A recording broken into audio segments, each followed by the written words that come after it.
Mega power star అని fans ముద్దుగా పిలుచుకునే చెర్రీ వరుస పరాజయాల తర్వాత ధృవ సినిమాతో మళ్ళీ బౌన్స్ బ్యాక్ అయ్యాడు. అంతేకాదు ఇప్పుడు అతని కథలు ఎంచుకునే తీరు కూడా మారిపోయింది. కేవలం కమర్షియల్ ఎలిమెంట్స్ని నమ్ముకుని హీరోయిజం బేస్డ్ సినిమాలు చేయకుండా కొత్తదనం, కథాబలం ఉన్న సినిమాలు మాత్రమే చేస్తున్నాడు. ఇప్పుడు సుకుమార్ డైరెక్షన్లో రామ్ చరణ్ చేస్తున్న సినిమా కూడా అదే కోవలోకి వస్తుంది. ఆ సినిమాలో రామ్ చరణ్ డీగ్లామరస్ లుక్, రాజమండ్రిలో మండుటెండల్లో షూటింగ్, సినిమాలో లుంగీ అనే సింగిల్ కాస్ట్యూమ్, ఇవన్నీ చూస్తే ఈ సినిమాని రామ్ చరణ్ ఒప్పుకోవడానికి కథాబలం తప్ప మరో బలమైన కారణం ఏమీ కనిపించడం లేదు. పైగా టైటిల్ కూడా రామ్ చరణ్ ఇమేజ్కి అస్సలు సంబంధం లేకుండా కథలోని ఎలిమెంట్స్ పరంగా రంగస్థలం 1985 అని పెట్టారు. దీంతో ఈ సినిమాపై అందరిలో చాలా ఆసక్తి నెలకొంది. అయితే ఇప్పుడు ఈ సినిమా కథ లీక్ అయింది.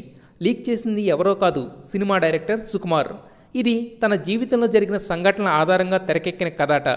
ఒక పల్లెటూరులో జరిగే ఒక మామూలు ప్రేమ కథ ఆ గ్రామీణ వాతావరణంలో ఉండే రకరకాల క్యారెక్టర్ల వల్ల ఎలాంటి పరిస్థితులకు లోనయ్యింది, చివరికి ఆ ప్రేమ జంట వారి ప్రేమను ఎలా గెలిపించుకుందనేది ఈ సినిమా సెంట్రల్ పాయింట్.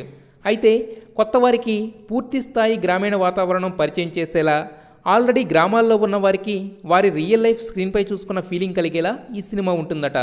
మొత్తానికి సినిమా థీమ్ వింటుంటేనే ఎప్పుడెప్పుడు ఈ సినిమా చూద్దామా అనే ఫీలింగ్ కలగడం సహజం.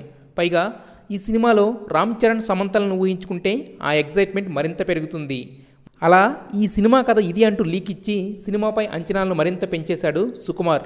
ఏదేమైనా ఈ లెక్చరర్ గారి లెక్కే వేరు. Please subscribe. Filmy Events. Filmy Events. Filmy Events.